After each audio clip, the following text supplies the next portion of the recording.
So, Lara Croft is back. This time she's chasing the myth of an ancient relic that grants immortality. Now, I can't say I was the biggest fan of the 2013 reboot, but I do confess that the first few hours of this game did give me some hope. The game starts on the Siberian mountain, and wow, is it beautiful. It's a great introduction to the game's graphics, which really do excel. The ice effect just left me breathless. But it also proves dangerous, and you'll find ice breaking, rock tumbling, and even an avalanche intent on ending Lara's adventure early. I loved this start. It really felt like Lara versus the environment again, like back in the good old days. Although some of the hasty button pushing may get frustrating, especially when the camera angle lets you down as well. And then, lo and behold, it's a real tomb! Big and full with traps, just like the real Tomb Raider games. Now, at this point I was feeling really optimistic, like all my birthdays had come at once. This game certainly keeps you on your toes too. Sections of ground and walkways which in other games you would have considered stable and perfectly safe to walk on, suddenly vanish beneath you.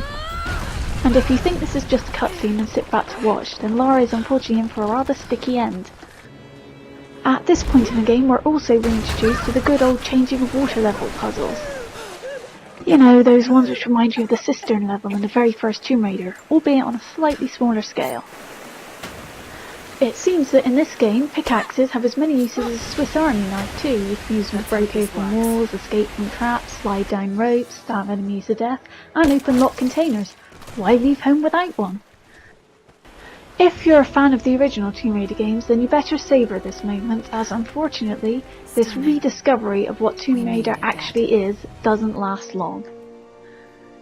Now, I'm not sure if this section was added for the old fan base after the complaints over the last game, as it does sit rather uncomfortably in a flashback, but once it's over, it's back to the drudgery that was Tomb Raider 2013. Yes, more fighting your way through abandoned modern complexes, Soviet bases, mines and villages. Yes, the graphics are still great and the environments are pretty, but that'll only get you so far. Again, you're trapped in one giant linear environment, and yes, you can fast travel back to previous campsites and pick up things you may have left behind, but that in itself does not make a game open world. And despite attempts to convince you otherwise, there is ultimately only one way to progress to the main game. The storyline is really nothing to write home about either, and the actual gameplay mechanics are pretty much the same as the last outing. The combat works more or less the same. You collect weapons as you progress through the story, starting with a bow and then various types of guns. Just like in the last game, these can be upgraded and customised by scavenging parts from crates, fallen enemies, and by looting heavy boxes. The system hasn't really been added too much in terms of depth, however, and the crafting system is still quite limited. Combat still involves the killing of masses of hapless mobs. You can to some degree stealth it, but if you're expecting Assassin's Creed level of stealth, then you're in for a disappointment. You are pretty much limited to shooting with silent weapons, creeping up on enemies, leaping on them with your pickaxe, or assassinating them from behind cover.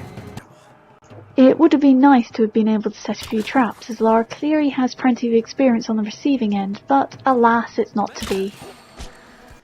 As in the last game, you can use ability points gained as you gather experience to customise Lara's abilities. These are in 3 tiers. Brawler increases Lara's toughness and allows her to take less damage from various forms of attack, melee, gunfire, explosives. Hunter increases her offensive capabilities, raising her accuracy or damage. And finally, Survival deals mainly with material gatherings and parts salvaging. You can also change Lara's outfit, which is mainly cosmetic, but some outfits do actually have bonuses. So, from the end of the Syrian temple section, if you want to indulge in good old-fashioned tomb raiding, then you'll have to seek out the optional challenge tombs. Be warned that I think the challenge bit is implied, as I've certainly not come across much in these tombs. The tombs aren't really as grand in size as the ones from the good old days either, but every now and again I see a glimmer of the old brilliance. This challenge tomb, for example, is called the Cistern, just like the large water puzzle area from the first game. Now, whether that's a coincidence or a nod back to the franchise's beginnings, I can't really be sure, but I certainly felt a little nostalgia here. If only they'd thrown in a few spikes and crocodiles, I would have felt right at home here. Unfortunately, the challenge tombs are few and far between and far too quick and easy to complete, which is a shame, as with the exception of the Syrian Temple section, they're by far the best parts of the game, for me at least. I really do love the Tomb Raider games, and while this game still feels lost and confused with its direction, I certainly feel more optimism when playing it that at least things seem to be heading back in the right direction. But next time, please, please, please, can I have a real tomb to raid?